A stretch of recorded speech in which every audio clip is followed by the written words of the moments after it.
Welcome to the Biztape, your all things music, business, and media podcast. I'm your host, Colin McGay, with my lovely partner, coast to coast, Joey Wazalewski. Joe, how are we doing this week? Doing great. I have a lot of neck pain right now. That was the opposite of doing great. I was going to say, I'm actually doing horribly with my neck pain. I can't look to the left all the way. So Why it's did like, you know, like when you're good. I don't know. I just what is going on today? Well, I think it's just that, personal response where everybody's like, you have to say you are good, but you're really not. That whole meme, which is true, but like then it's like truly super just cringy. lying. It's lying to myself about how like horrible things are when it comes to my health. Fair. At the moment. I was doing a bunch of stuff for did the solid backstage auction at CMA Fest, and I was doing logistics for that. And literally the last day, I had like a truck in my yard and everything. And the last day, I'm like, all right, ready to go. We're all good. And literally I take one step off the porch and I just like fall on the ground, twist ankle, hit ankle, literally. Wait, why did you not tell me this? Well, you didn't ask me how I was, first off. Okay. How are you, Colin? Not good. No, yeah, I fell off there, and then I had to go do this gig where we raised stuff for Solid, which is a 501c3 I'm a part of, Society of Leaders in Development. Look it up if you're interested in music business stuff. But not to bore you on that too much. But that was a crazy plug. Oh, you want to? That was so fast. You don't want to know why? Because I've been telling people for 5 days about it at the auction. Anyway, the point is that. I got out and I took a step and I literally just twisted my left ankle and my knee. And I was joking with some of my co-chairs because I'm on the board for it. I was joking with them. I said, my first thought when I'm like falling in midair wasn't, man, am I hurt? Am I alone right now? Can I get help? My first thought was, can I run the auction in a wheelchair? I was I think I can. That's very Dave Grohl of you, Colin. I literally, apparently, and people joke. Young children have told me, they're like, "Is that?" They joke because they'll be like, "It's a music guy," and then they'll look at me and they'll be like, "Is that Dave Grohl?" And I'll be like, "No, it's not." Let them have dreams, Colin. Let them have dreams. Give them Dave. Let them have dreams, and then be very disappointed that it's me. So, anyway, oh god. Speaking of. I guess not disappointment. Let's go with this first story. Do you mind if I go first, Joe? First question. Trying to be courteous today since someone didn't ask how I was doing. Anyway, moving on to our first story. AI. We're talking about AI this week as artists are finally kind of trying to make moves when it comes to what we're doing with AI, trademarks and stuff like that, because it's still the Wild West right now. Especially when it comes to licensing and who owns what and all this stuff. And since AI is fundamentally a derivative from artists, and they all admit that, that's how it figures out how to make, let's say, Drake's voice or stuff like that. There's a lot of weird legal stuff going on. So now people, before the laws caught up, or made any precedent, are just like throwing ideas out there. And in the world of weirdest people to throw ideas out there, we're talking about Grimes. Yay. Most people know that. I mean, I like some of Grimes' music, but it is really funny because most people know her, from her ex-husband Elon Musk, or indie Colin boys. from her photo of the Communist Manifesto after they got divorced. After they got, or broke up. And so that was not pointed at all. But most people, if you're not indie boys like me and Joe, most people know Grimes as the ex-partner of Elon Musk. And usually when we're talking about technology between the pair of them, we're talking about Elon Musk. But Grimes is actually taking a potential step forward into the future when it comes to maybe a new norm for AI stuff, which I thought was really interesting. And honestly, it's very smart. As much as I was joking about Grimes right here, she's at least trying something. It's very capitalist of her to do. Yeah. Again, look up Grimes Communist Manifesto photos and you'll see exactly what we're talking about. It's the best photo shoot you'll ever see in your life. So, Grimes has partnered with TuneCore and an AI development studio known as Create Safe to distribute songs made by independent artists using Grimes' Elf Tech AI voice model. And that's the name of the voice model, is Elf Tech, because people joke that Grimes is an elf all the time. This is basically an attempt to try to regulate Grimes's AI presence. Let's say we'll call it that. Quote: the new partnership, which will split subsequent royalties made from songs with the singer, is heralded by TuneCore as part of the parent company's, belief that this is their wider AI strategy. So this may be that, and the reason I'm covering it is this may be some of the first steps that you see other artists try to do. So far, most artists are like, oh, take it all down, get rid of it. That's kind of the vibe. But it seems like something that we can't get rid of. So Grimes seems to be on the front end of trying to be like, well, let's extend an olive branch here. So basically, Grimes last month, which I think we actually hinted about in one episode, I can't remember though, but Grimes last month said in a social media post that, quote, it's a little weird, because she's got a very specific way of talking. She's Grimes. Basically, she said fans can freely create songs using the AI model trained on her voice, which would be great. And then she's going to get 50% of the revenue. So as long as she gets 50% of the revenue and the person who has the AI voice of hers gives her the 50%, then she's cool with whatever AI of Grimes you're doing. And Grimes is also saying that she's not going to claim ownership of any of the song recordings for the recording or the composition, which is very big here. So again, Grimes is like, give me 50% of the money and we're cool. I don't care. Use AI me all you want. Right. And basically that is very unorthodox in the space. I mean, if we've seen specifically a really big one is Drake, we talked about on the show is like, nah, this is over. This is bad. You know what I mean? Do get all of this away. And Universal's been like, yes, we're going after all of these people. And Grimes is like the first one to actually try to be like, yeah, let's give him something. And then maybe I get something out of it.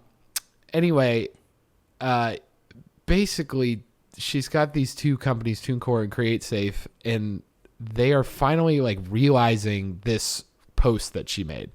So basically you can go to this site, which I actually did, and I made a reel about it, and it's called Elf Tech.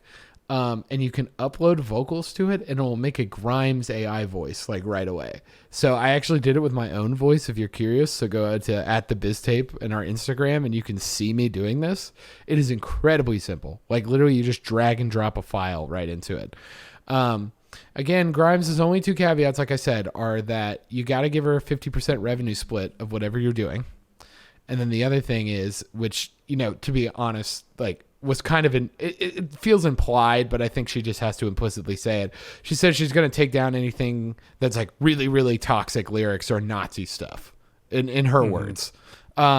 So it makes sense. She doesn't want people being confused with Grimes and being like, Grimes is really racist now. No. So she's got that going. And then basically if you use this tool, then you can upload your song or your vocals to TuneCore and then add the Grimes AI as an artist on it. And it's a separate artist page from all these distributors. So if you go on Spotify and look up Grimes, there's going to be actually two pages that come up, and one's Grimes and Grimes AI. And it will separate all of the AI covers into the Grimes AI page, let's say.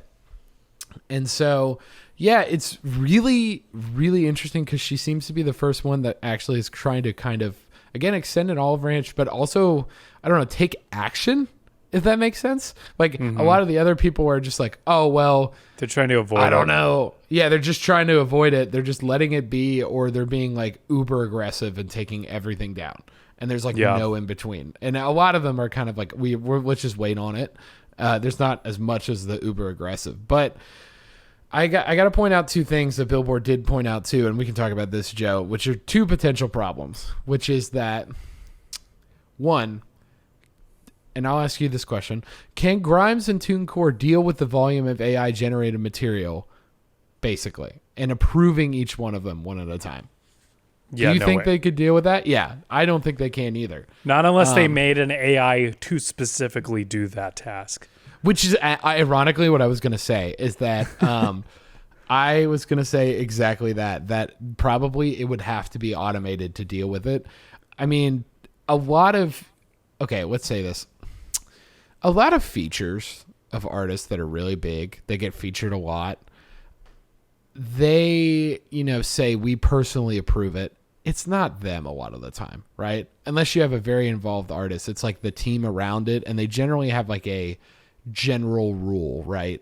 So if I'm like, an artist, let's say Colin McKay, I go, hey, people can use me in other songs or other media, and here's a list of things I don't want to be associated with, right? Let's say like I don't want to be in any alcohol commercial ever, right? And then they do my work, basically. The teams over there at publishing and stuff do all the work. They go, hey, we just got offered a Budweiser thing. They're interested in Colin. And then they go, no. He doesn't want anything alcohol. We're not going to do that, right? And that's how we mostly do it. But you have to think like the pipeline of that is a lot if you're a big artist already, right? So like if you're Drake, you're getting calls all the time being like, can we do this? Can we feature this? Can we put in an ad? Can we do this? All the time. And that's already busy enough. But then literally when you have an AI machine just generating this stuff like all the time, I can imagine right now there's somebody who probably is on this site like 24/7 that's making like every Grimes cover known to man, right? Like Grimes Christmas albums, Grimes does Grimes, actually rapping. And then like sorry, that was the worst idea ever. Grimes does grime.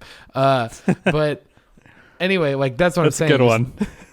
They're gonna like abuse this because it's an extremely easy tool. Again, check my our Instagram if you want to see how easy it is. But I don't know how they're gonna deal with that. And then even so, like the mystique of her personally approving it all, which is what it seems like from all the press releases, is already probably not true. But then on top of that, just for human beings at TuneCore to try to deal with it is insane. Not to mention like they're going to have to, and this is like, I don't know, AIception would say, they're going to have to make an AI that can scan to see if their AI is somewhere it shouldn't be, right?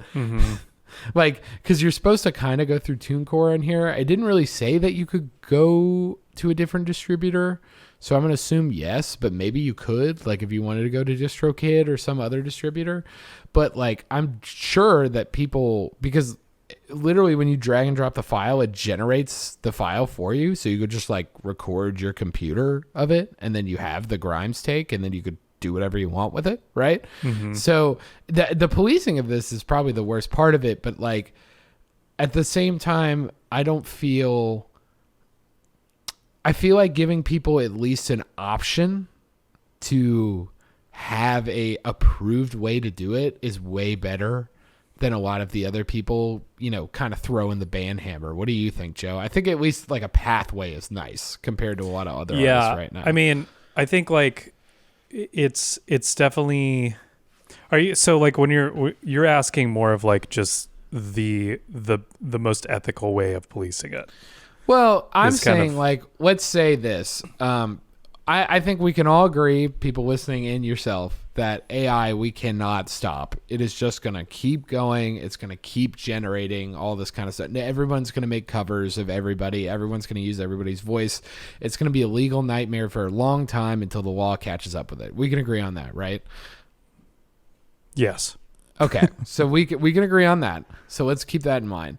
What I'm saying is at least unlike the other artists who are like, let's just wait and just see what happens legally or something, or let's be like a Universal or kind of how Drake hinted and just take everything down. Grimes is at least going, well, if you actually want to do this and you want to do it in the right way that's respectful to me, I will allow you to do it, right? And I will allow a path for, and if we're going to get really capitalistic around it, I will allow a pathway to be legal, right, approved by me, and as well as me getting 50%. Right. So it's kind of a win because these were going to happen anyway. I think it's going to increase the amount of Grimes covers that are available. Right. Yeah. And she might get more money out of it at the end of the day, as opposed to everyone else that's like, I don't know. And that's what I'm talking about. Do you think that's a good idea? I think it's maybe a good idea just to have a pathway. I think that, to be honest, I think that this is like a genius idea, especially from like Grimes' own marketing situation of like staying relevant, staying in people's minds right now, which I think is very important, especially for Grimes is an artist that's like in pop music, but it's like she's on the fringe of pop music where it's like Right. she could really dip out at any moment, and because it's, like the relevancy like is different, or she goes in such a weird direction.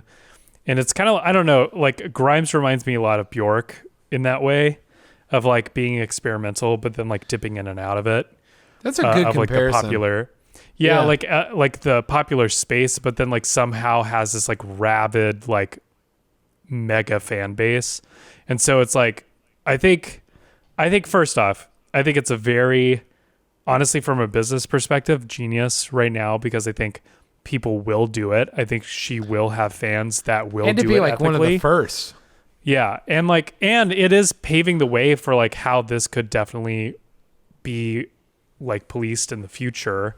And I do think like this is going to be a trend. Like I think other artists are going to attempt to do this. I think Grimes is in a better spot because she has the infrastructure in teams around her to be able to do this, as well as having the fan base that is very much into technology and AI and like wanting to get ahead when it comes to technology and in wanting to experiment and play around with it. Whereas like, a country artist, their audiences aren't going to give a shit.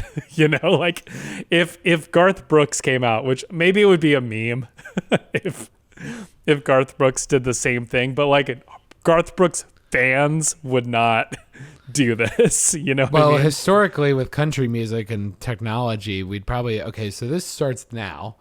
When do you think radio started losing power, like in worldwide, not just country music, because country music just like in general? Yeah, give me like a decade.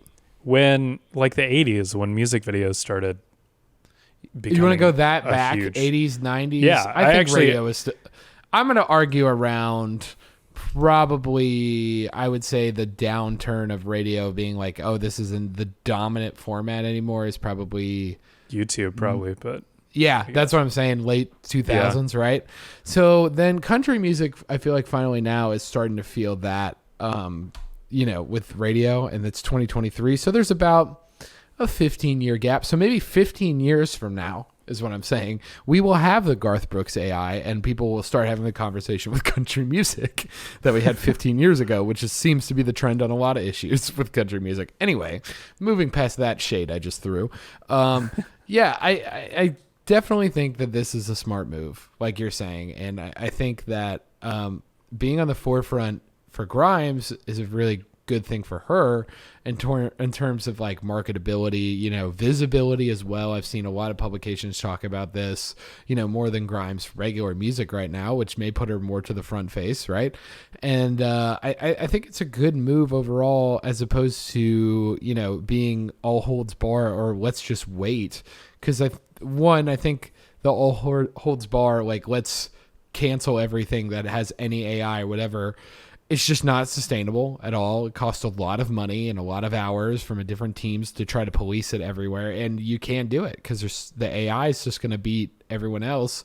And if you try to develop AI to stop it, then you're going to have to spend so much in R&D to develop an AI that's good enough to understand content. And but then it's like someone else is gonna do the opposite, right? Where it's just like, it's going to be an AI that beats an AI. Like, which is fine. So. And so like, that's what I'm saying, is that feels like a rabbit hole. And then the waiting people, I feel like it's more of, what are we waiting for?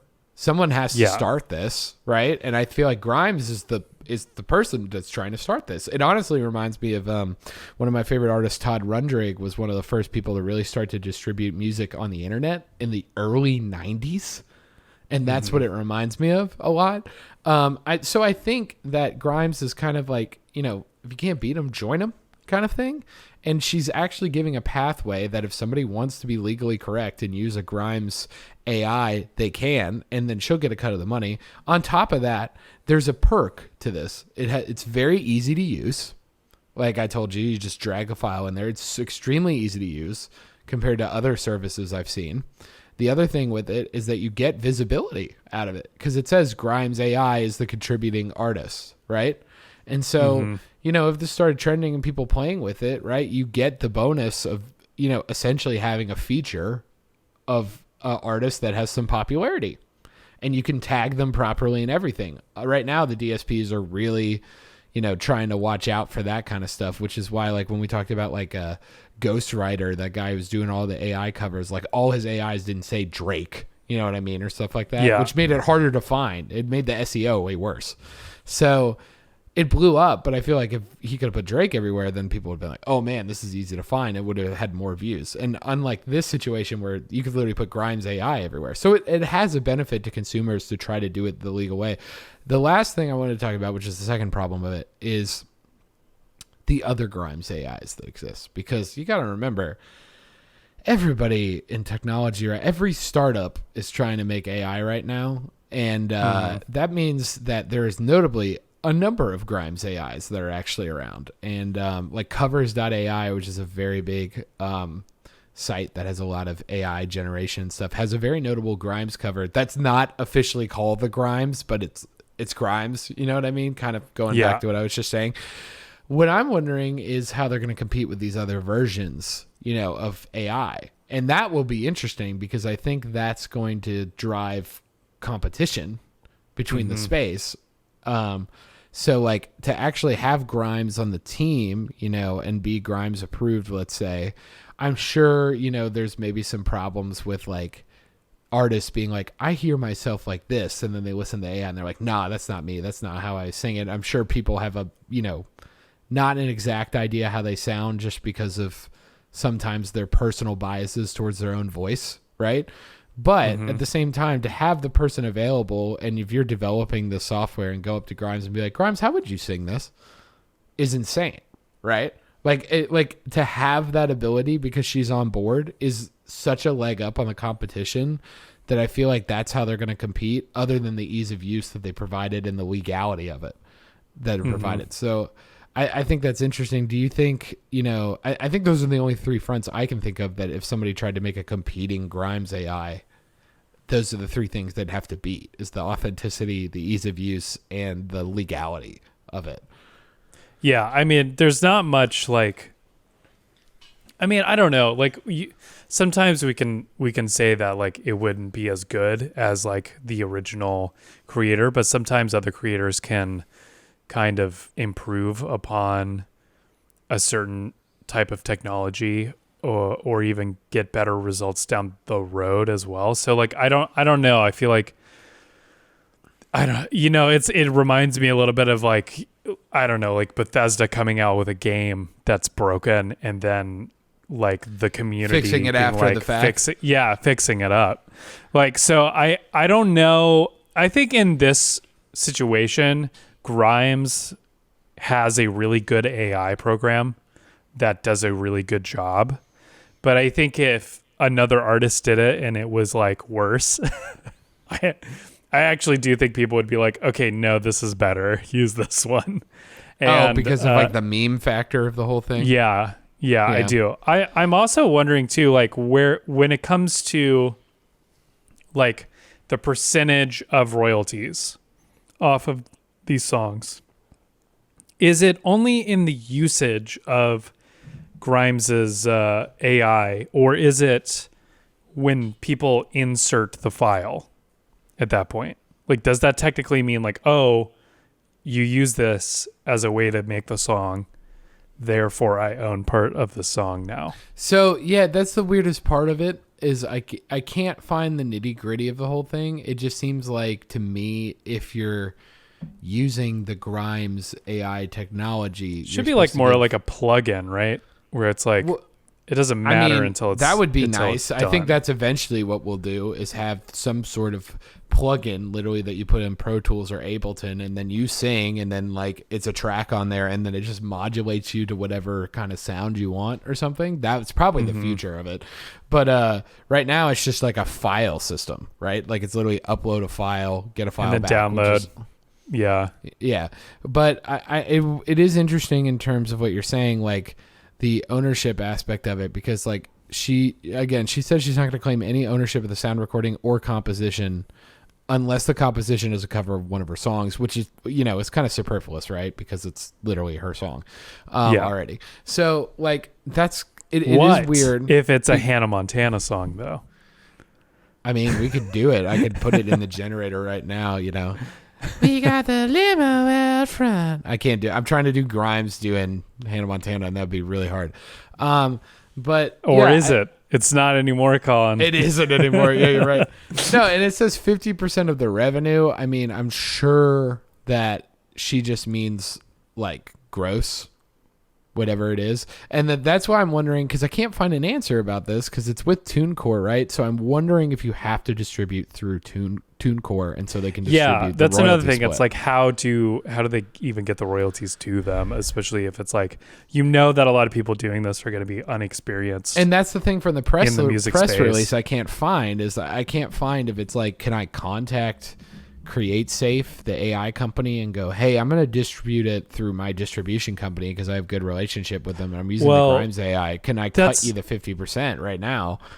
That's kind of what I'm thinking too about this situation, because right now it's screaming more of like, we got to just get ahead and just throw shit at a wall and see what happens, instead of like being like, this is fleshed out. Like this is like, well, yeah, but at the same time, they're the first out. people that I've really seen that like are like as an artist trying to have like, this is mine, this is my product. Like, you know what I mean? Yeah. And at the same time, like you're saying, there's going to be problems because they're first adopters, right? But at the same time, they get the benefit of being the flagship person that has notoriety for doing this. I guarantee you that if Grimes was like the sixth or seventh person, people would be like, it's just a Grimes AI, whatever. You know what I mean? And move on. But since she's the first one that I've seen really being like, here's the legal way to do it, I think she's getting a lot more notoriety than she usually does. And I think it's also like, other than just straight up people being like, oh yeah, I forgot about Grimes, and then like streaming her music and stuff, just giving herself an ability to get a cut of this AI money is great, because everybody else is like, no, I don't want to touch it because I don't want to give validity to the AI people until we figure out what the heck's going on with the copyright and the trademarks. Right. And Grimes is like, I'm just cut a deal personally. Like if the law changes later, it's not like she can't, kind of just be like, well, I got the 50% of revenue for all those. And then now I'm, I don't know, distributing my own AI model that you have to buy or something. Right. So it's going to be interesting. I think that, she's going to have problems. I mean, at the end of the day, she's a first adopter, but I'd rather see this from the music industry than like the like frigid kind of atmosphere that the music industry has created around AI right now, where it feels like nobody really wants to touch it in a creative fashion right now, in terms of being like, oh, this imitates this person, this imitates whatever. I definitely seen on the technology side, people are like, oh, we can make AI to do mastering, we can make AI to do, mixing, we can make AI to do light, all that kind of stuff. That's there. But like the labels are like, I don't know.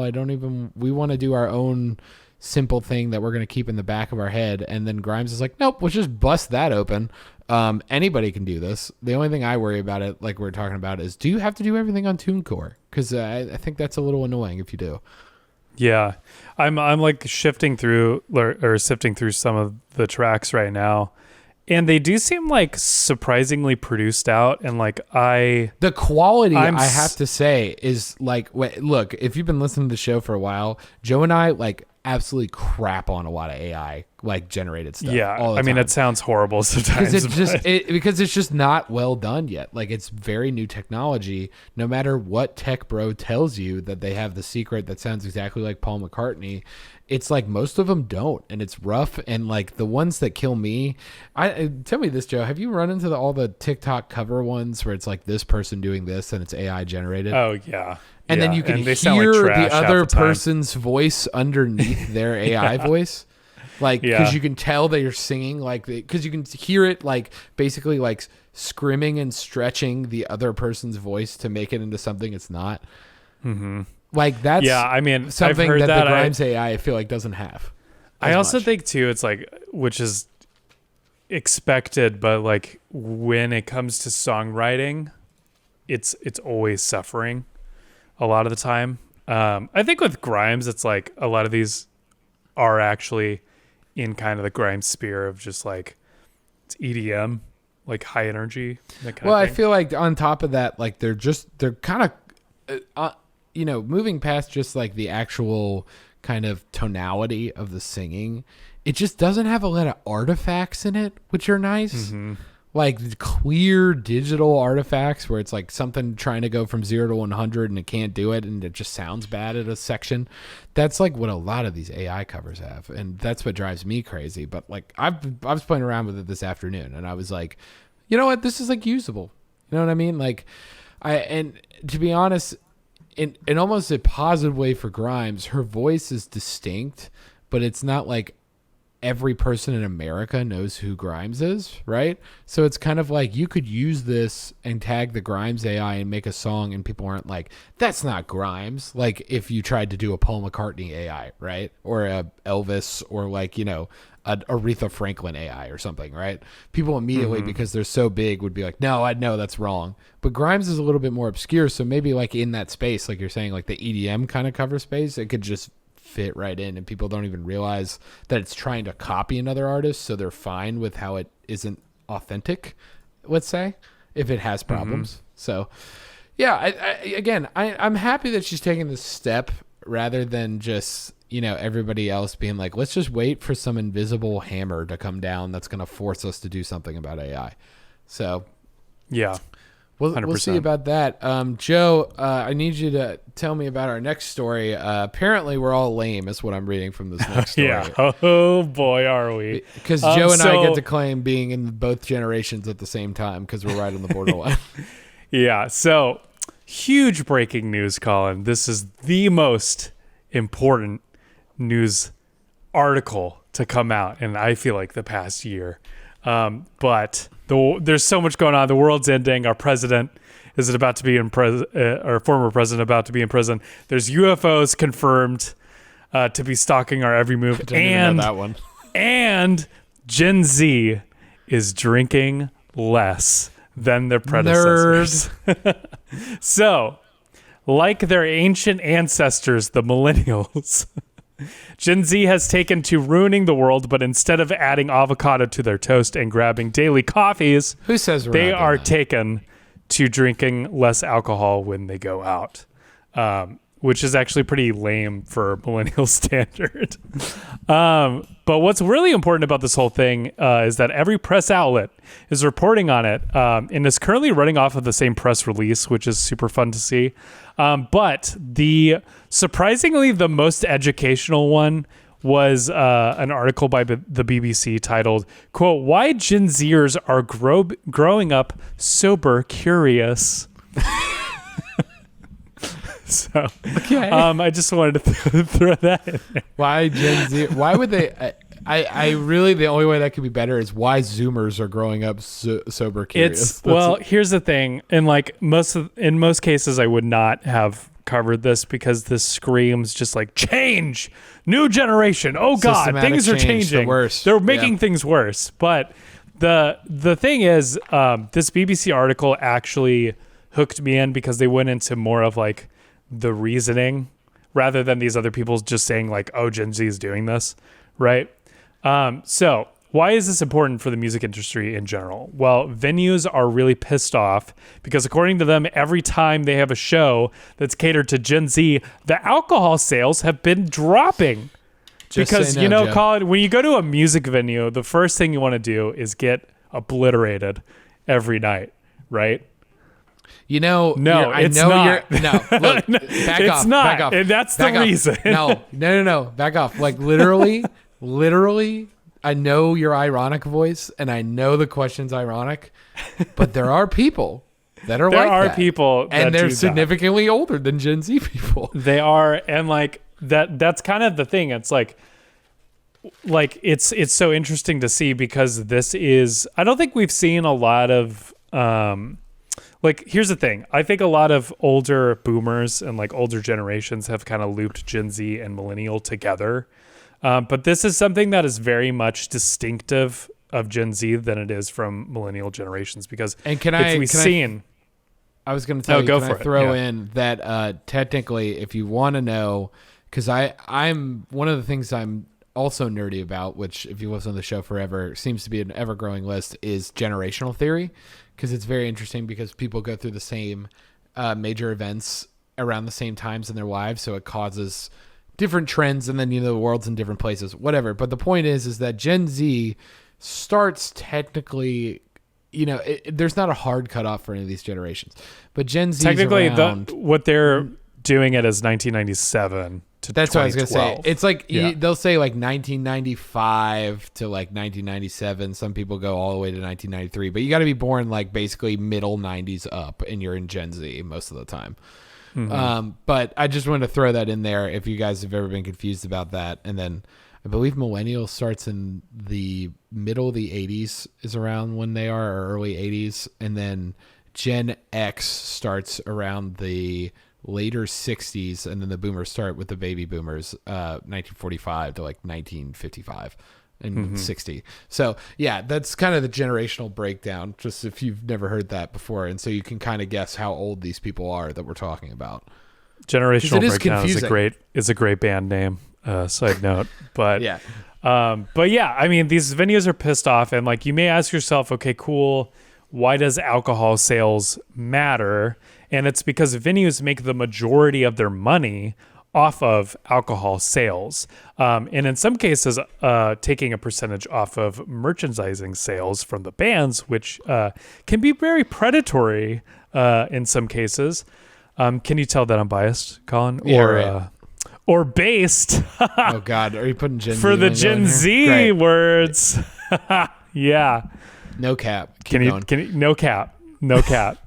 Slay. So I'm sure all of you are on the edge of your seats at this point. But the main reason that Gen Z is refusing to partake in the devil's juice is that, in contrast to many generations before them, Gen Z is focused on their own well-being and mental health, as well as concern over their social image on the internet as well as in person. It's not they just got a conscience. Yeah, it's not just for social media, essentially, because I think a lot of people tend to think that Gen Z just wants to be on the internet all the time. God. But it's actually really interesting because they go into like what is fun for people who are Gen Z. And like what does it what does it like what are the kids into? You have to what are the kids into these days? But you have to read this article because it is really interesting. Because I think in a lot of cases, like growing up, right, like me and Colin both have millennial, like older millennial relatives. And so like watching them getting on the internet was escaping for them. And now it's kind of the opposite. It's like, oh, Gen Z wants to be off the internet at this point because it feels like they've been so oversaturated. Well, they've been on the internet their whole life. Yeah. So for them, it's like, it's not as like cool. It's not as like, it doesn't feel as rewarding to them as it did for like millennials and older generations. So according to the BBC, quote, part of the reason for the decline in drinking is that Gen Z appears to be more cautious than older generations, both in terms of their health and how their peers perceive them. The decrease in alcohol consumption is certainly not happening because of alcohol policy, because all risky practices are going down in general. So Gen Z is not doing as much drug use, unprotected sex, risky behaviors like smoking, crime, and driving hazardously. I love how that quote young people are more risk adverse in general, says Amy Panay, a senior research fellow at the Center for Alcohol Policy Research at La Trobe University in Melbourne, which I didn't realize that there was an alcohol policy research center anywhere in the world, but I learned something today. Right. But also, according to the BBC, quote, Google research in 2019 showed 41% of Gen Zers associate alcohol with vulnerability, anxiety, and even abuse, while 60% of UK Gen Zers associate drinking with a loss of control, almost double those who do not agree with that. So according to John Holmes, who is a professor of alcohol policy at the University of Sheffield, Gen Zers have a deeper awareness of health risks, but that they also actively shun the notion of drunkenness. Quote, in the mid to late 2000s, getting drunk and binge drinking was a way friendships were formed and solidified. Even experiencing the negative effects together was a key part of making and sustaining friends in adolescence and early adulthood, he says. But Gen Zers are more likely to see drunkenness as unpleasant, uncool, and uninteresting. Dare works. So as more and more Gen Zers vote against alcohol companies with their bucks, pretty much, many are exploring the mocktail space in order to add more value to younger audiences, as well as being more experiential. So like a lot of bars, a lot of venues are starting to add more things in order to get younger people in their space, because a lot of younger people are becoming the main audiences for these venues. So one of the things that they said is shuffleboard tables, which I thought was... I would be lit. Are you kidding me? If they were like... yeah, I mean, it sounds great, but I'm also just like, how do we hook the young ones? God, shuffleboard tables. If they were like, guys, we're lowering our drinking prices. Bud Light is now $4 a can. I'd be like, all right, whatever. If they were like, we're adding shuffleboard, I'd be like, yeah, I'm shuffleboard. I'm there. Anyway, but yeah, they're adding shuffleboard. They're adding Can you imagine games. just like Phoebe Bridgers on stage? You'd be like, you're just hitting shuffleboard at the same time in the well, background. okay, She's like but doing that's some the emotional thing. song. That's interesting you bring that up, because a great example of a music venue doing this well is Brooklyn Bowl, which is a chain of venues around the U.S., and they offer bowling, drinks, and concerts, and most of the time they happen at the same time. So you'll be watching Phoebe Bridgers on stage, and then you'll be bowling in the other room to the side. So it's more like, I don't know, it's more experiential, and so like having more activities. I think like more Gen Zers are interested in just like having activities together rather than losing out on like the quality time, because a lot of the people they interviewed in this article, there's one person in particular who said that they used to drink a lot, and then the pandemic happened. They went back to live with their parents, and they stopped drinking the whole time that they were there. They started working on themselves a bit more and like started actually like deciding what they kind of wanted to pursue in life. And one of the things that they came to realize was that they actually enjoyed themselves more in social situations when they weren't plastered drunk.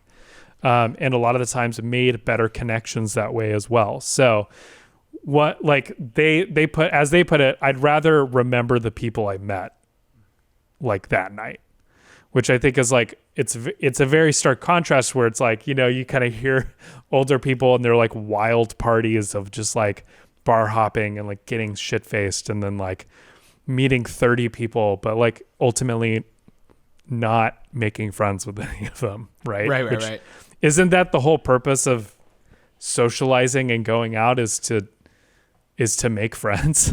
And I mean, you're hitting it on the nail. I think definitely, other than just Gen Z in general, but like also I want to hit the pandemic for a minute, and it literally, it feels like a broken record just in society to say this, but the pandemic fundamentally changed a lot of people's outlook on life who, you know, lived through there and lived through it at different points in their either adolescence or adulthood or even childhood. So I think the pandemic definitely had an effect on consumers with making them, because it was a health related scare, making people really look at their health situation. Right. And drinking is a health situation. You know, drinking and drugs affect your health. So that is a part of it that people looked at. And then also we had all the places closed down. So it wasn't like you could be in your routine anymore. Maybe if you hit the bar every week or every day, you know, if you we're really crazy with it, right? Well, and then, drinking at home, it's like the most uninteresting thing to do, right? Well, like, it's a social, like getting, it really shows how much social pressure is put on drinking.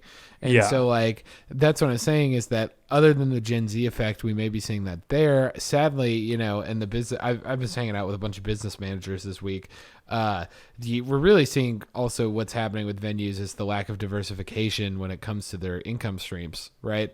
And that, especially with venues, like a lot of them are just, think about like venues that you would go to see a band. A lot of them are just spaces and they sell alcohol. And that's it. Yeah, exactly. Which, right? Colin, that brings me to my question to you is like, do you feel sorry for these venues because of this shift in mindset? I feel sorry? I wouldn't say sorry. I mean, like, I would say that, something maybe that alcohol has been a staple since literally prohibition ended in American society and also around the world as being a moneymaker, right? We may see some different changes here, which is where people make those jokes like you were joking about earlier, where it's like, millennials are ruining motorcycles because people aren't buying motorcycles, or millennials can't afford houses because they're buying avocado toast, that kind of stuff. We may see like different changes, and these venues are going to have to adapt depending on how their spaces are, though. That's going to be the hard part about adapting, right? Is that like, do they have space that's designed to be adaptable? I mean, if you're literally just a box room, right, and you have a stage there and then you have a bar and you don't have room for anything else, it's going to be hard for you to pivot, right? And a lot of these other places that you would get revenue have been getting chopped at for years. I mean, the promoters and Live Nation and the bands have been fighting about, tickets and ticket fees and stuff like that. So you're going to have a rough time trying to get more on tickets. Merch has become now the chopping ground for, hey, everybody, remember merch? Let's get a cut for it, which is where all the artists are trying to make their money anyway because they're not making it on records, right? So like it's going to be hard that a lot of these other revenue streams that I could like readily think of that are associated with music, like to add or a percentage or a different percentage too if you're a venue. So I think you're going to have to see some pivoting here. When I'm going to be honest with you, like we're right on the cusp of Gen Z, Joe and I, like and we did have older millennial siblings. So like we're kind of in the middle, but we're also grew up Gen Z. And when I first heard about Brooklyn Bowl, because we have one here in Nashville and I knew about the one in New York, I was like, what the heck is this? Why would you, go see a serious concert and then have people going, hitting strikes, and then there's like a animation of a bomb going off on the bowling screen to show you got a strike. But like, yeah, like that was my first thought. I was like, how does this work? But now, like, as time has gone on, it's kind of funny because it's almost like, yeah, that makes sense, right? And I think that well, I think it's creating a more not only safe space for people who aren't interested in drinking, but also I think it's allowing people the choice to stay longer after the show is over, right? It's to like fully utilize the time that you want from these people who are coming to your venue. And so you might have to be not just a night venue anymore, right? Like exactly. Which like some of the best venues, especially here in LA, which is like one of the more fun parts of like venues here is that you don't just like leave when like a show is done here. Like I feel like in Nashville, you go to a designated venue, then you go out to another bar. Oh yeah. But here it's like a lot of the time the bar is in the venue and you just like, you hang out and like you shoot pool or you do some other stuff. And there's like more things happening. Like there's a really good like indie venue here called the Goldfish down the street from my house. That's like, it's literally just a stage, but they also have pool. They have a dance floor. They have like tons of stuff going on. Around. I'm glad you brought up dance floor because that's literally what it reminds me of is we may see a return, maybe even more disco bars. Well, what I'm saying is like The if we disco? want to have extra activities that maybe could be money makers or an incentive to maybe increase prices on other things that are happening, like doors go from 10 to 20 now dollars wise, right? Like maybe we will see kind of that return of having, and for me, Joe, I think maybe you can echo this. The idea of having like a band just kind of play in the corner is a very old idea, right? Like there wasn't a lot of that when I was coming through, growing up and everything, right? It was always like you go and see a band and then there's drinks there, right? And that's like the symbiotic relationship that's there, right? And like, but you're there to see the band, but literally it feels cyclical in the same way that like, let's say, a jazz club used to be, where it would be, oh yeah, they're playing jazz in the corner, we're playing pool, we're doing shuffleboard apparently, bowling, we're dancing, and it costs $20 to get in the club, and we want to go to the club because we want to go to the club, not to see the band, right? Like stuff like that, where I feel like maybe we could see more experiences happen in these venues, and they're just gonna have to be agile on their feet. The sad part about a lot of this stuff is how quick can you recognize this? What can you do with your space, right? Because some of these are just not designed to do that. What other kind of experiences can you offer, right? Maybe instead of, oh, it's a music venue, we're supposed to have drinks, and then watch or whatever, it could be, oh, we're doing, I don't know. I for some reason I think of amphitheaters, right? It's like, oh, we're doing plays here now, right? And the ticket prices are higher, and that's where we get more of a cut is from the plays, right? Or something like that. Like, that's what I'm saying is they're going to have to think outside of the box, because not to like overstretch this at all, but it's very synonymous to movie theaters and the popcorn and the snacks, basically, right? Yeah. Where everybody knows that's where the movie theater makes their money. They don't make their money off the box office. They make very few dollars off the box office, right? They make their money in being like, buy this popcorn for $10, which is why the popcorn's so expensive, right? And Well, the same but that's way, the thing. that's what a music venue does a lot of the time. Yeah. It's like, why is a beer $10 at a Bud Light or even a sports center? Why is it $10? The Palladium, the Hollywood Palladium, I swear to God, I paid like $15, $20 for a Liquid Death. And I was, Yeah. I was like, excuse me? Right. And so like, that's what I'm saying. It's like, it's so that disrespectful big of a deal to them. It's that big of a deal for them. But So that's the thing. It's like these venues are crying over it, but then it's like, dude, you realize you're making the experience worse for your customers. Like, they're not diversifying their experience. They're not diversifying. Also, to be honest, a lot of venues do not make it easy to be a music fan, and they have a bunch of shit that's involved in whether it be the security process or the ticketing process or even the customer service process that a lot of the times makes you feel like a piece of meat rather than a human. And so I think a lot of people are getting upset. And Colin, I don't know if you've seen on TikTok, and it's it's popped up for me multiple times. It's a lot of younger people talking about how they are sick of going to concerts and they do not like the experience of going to concerts. Well, and because I was actually going to like, add, like, the thing that I was going to say was that the experience going to concerts is so like locked in, right? It feels the same everywhere, right? It doesn't feel special, like, and that's one thing I was going to add is that like a lot of these places have become so corporatized and standardized, right? They don't have an identity anymore. They're just like an amphitheater that could be, you could place this in New Mexico. Owned by you Live could place Nation. This in Nashville. Yeah, right. Owned by Live Nation. You could just throw this anywhere, and it's supposed to be not offensive in the most way and have no character. So it has no appeal to it. So then when you take away, oh, the band is, the band, right? They're going to bring who they can bring, and then the alcohol is expensive, but we don't even want that. Then there's like no identity to it. So I'm hoping that it'll cause competition in the space to be like, this place has a real identity. Like it has a real ambiance, let's say. I will pay $2 extra for the ambiance. I think a great example of that is like Red Rocks, right? Like Red Rocks has a venue. You're going for space. the venue. Yeah. Right. Like you're But, going to experience the venue. I'm sitting there, like if I start thinking about like spaces, like not to throw them on anything. The people who work there are great, but like we have Ascend Amphitheater here. Like I also grew up in Georgia and we had the Lakewood Amphitheater. They're essentially the same. Yeah, Like they're a stage outside. Right. They're in two different places. Right. Like why can we not try to have experiences there? The people do great with, serving the drinks. They do great with the security, whatever, but that's the same everywhere. Why can't it have culture?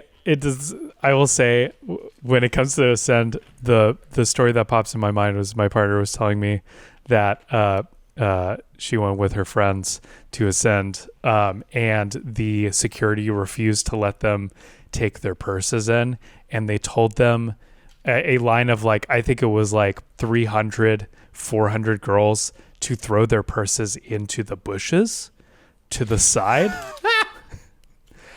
which they did not do, and they just decided to leave because that's the thing, right? It's like, why even it's not a good experience for people. You're not making it a good experience. And so when a lot of these venues are, I don't know, it just seems like the edgy like teen that's like, I don't understand why people hate me so much when I talk shit and like do all this crap, to people. It's like giving that a bit. And I get what you mean. And the thing with it that I think it's gonna be a little rough because we're gonna have to diversify our income more from places that necessarily are going to take either upfront investment, let's say, to add more experiences to the space or update the space, create some ambiance with the space, right? Make it a cool club or something like that, right?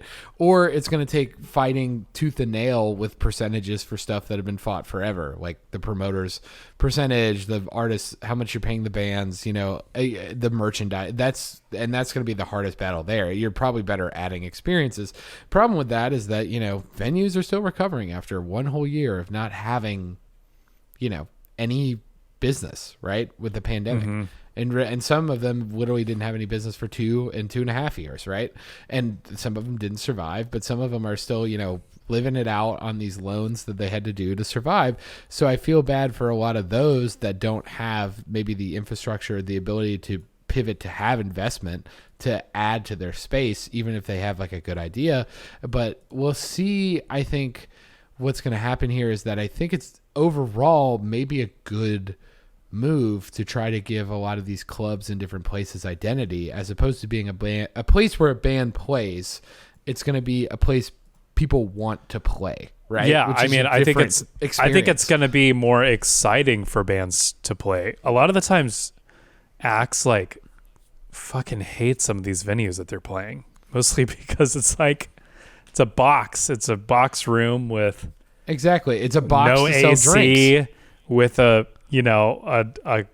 closet as the green room, And so it's like a lot of the times it is just like, I feel like a lot of people in music, especially in the live space, whether it be promoters or venue owners, tend to, first off, I think it's a lot of just like, oh, we've been here for generations, therefore we're doing it right still mentality. But I also think there's a level of like not caring for people like in a space. It's amazing to me how many venues that I talk to that'll be like, we are a pillar of the community, people respect it, and it just feels like, and I talk to all these Nashville venues sometimes, and I can go, I feel like I can name on one hand the venues that I feel like have a particular identity that strike people, that have a very good ambiance, a very specific vibe.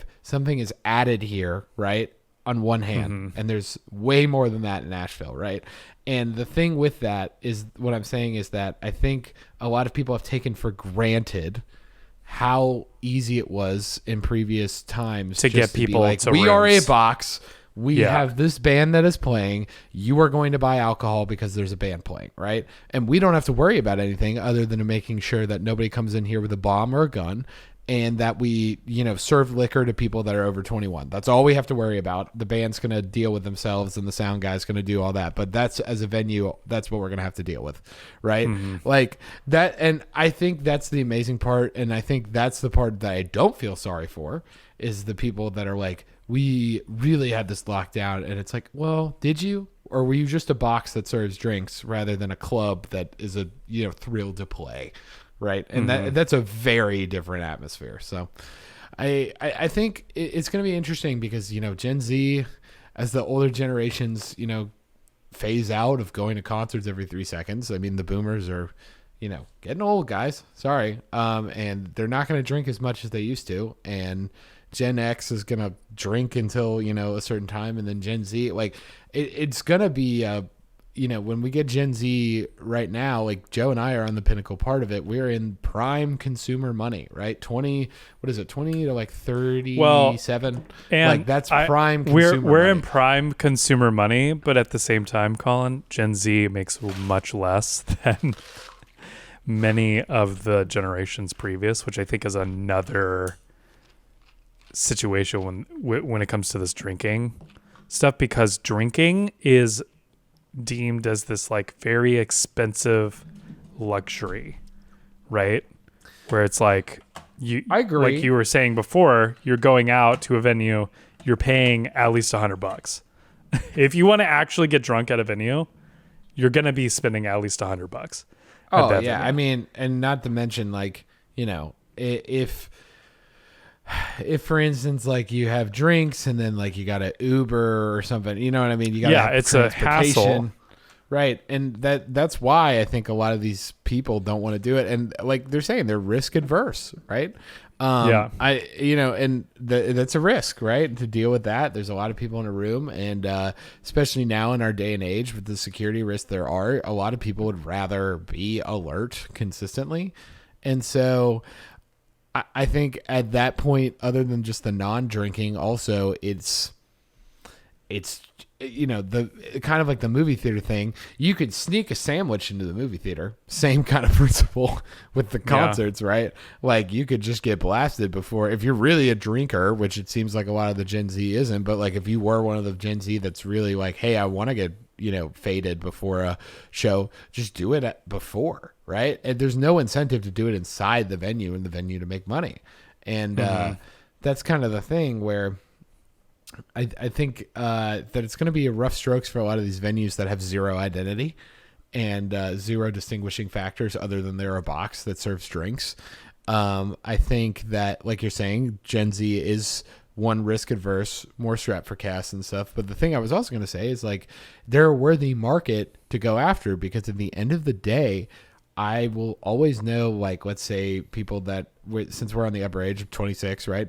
I know a bunch of 21, 22-year-olds that go 3 to 4 shows a week. I don't know many 50-year-olds that are going to do that, right? Yeah. And so that's where the value is, and this is why this data is very valuable to clubs and promoters, is to go, how can we get this younger generation that's going to go to a show, almost 2 to 3 times a week, because that's 2 to 3 times more customers at the end of the day.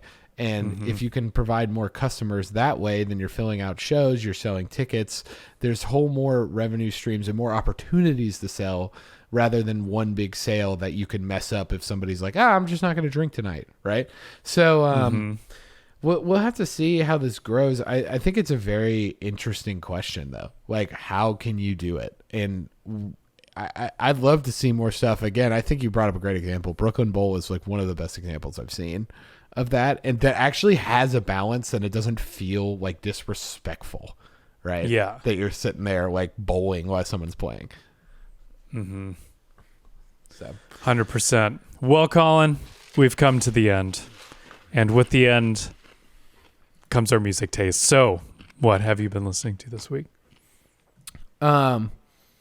Let's see. So I was down at CMA Fest running Solid's auction, right? So I was listening to some country music, which, as much as I Garth clown on Brooks country music, actually that was when I was here in Nash. We were at Santa's doing karaoke, and I had requested, I can't remember what country song to sing, and they put would they put Friends in Low Places on, and I sang the whole song, and it wasn't the song I chose at all. And the guy was like, afterwards he goes, "That wasn't your song, right?" And I go, "No." And he goes, "And you just sang it?" And I was like, "Yeah, I don't care. I live in Nashville, so I have to legally know all the lyrics. That's how you have to move here." But no, but seriously, I've been listening to some country music actually a little bit. I'm more of old school than anything, so don't be surprised. One of my favorites is "Time Marches On" by Tracy Lawrence, which he's always been a very class act kind of country guy. But it's kind of a fun song because it's just like it's a very well put together story, which I mean that's what country music is at its heart, right? But Tracy Lawrence does a really good job of just showing literally how time marches on and like the differences in just 3 verses, which is kind of like the efficiency of words, if someone's heard me say that on this show before. But it's just about like his family getting older and stuff like that. And the one that we think is really funny is like, it talks about like sisters trying makeup, brother smokes a lot of dope, dad's got a girlfriend, mom's depressed, and then it like moves on and like the dad's dead, all this kind of stuff. Like that's how the time marches on, and that's the only thing that's the same, is the time marches on, right? But for some reason, I think it's the funniest thing. There's like a break in the song where it just does an instrumental thing, and it goes finally in the 3rd verse. And she, the thing that kills me in the song, I think it's the funniest thing to sing out of context. It's like one of my favorite lyrics is, "Sister calls herself a sexy grandma." And I just think that's the funniest thing. I don't know why, but it's like so relatable.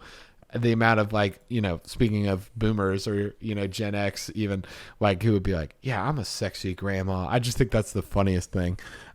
He is very on it. And so, yeah, that's probably my pick for this week. Other than that, I've also been blaring "I Would Die For You" by Prince a lot. I guess that was just my vibe at the auction as I was running it. Anyway, Joe, what are you listening to? Incredible. I've been listening to there's like a track by Robotaki. It's called "The Possibility of a Dream Coming True." And it sounds edgy, and it's because he's a DJ, I think. But it's really cool. It's like there's a lot of really fun elements to it. It's the intro of his record, and it has like a switch up like midway through the song that like really catches you by surprise. And I think like, I don't know, it just really hooked me, and I was like, fuck, I have to listen to the rest of his music, I've also been listening to a single called "Ribcage" from Benedict, who is a wonderful Nashville artist. You should definitely check him out.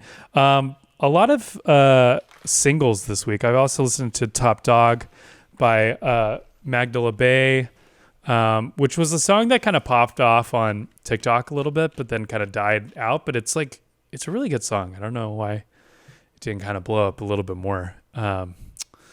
But yeah, that's it's about it on this run. You know what I just realized? This pick I've been thumbing through the entire time is a Nickelback pick. Nice. That's, it's really kind of soaks it all together. I'm going to see if I can the vibe of this podcast. Ending it on a Nickelback pick. Have you ever heard of Photograph?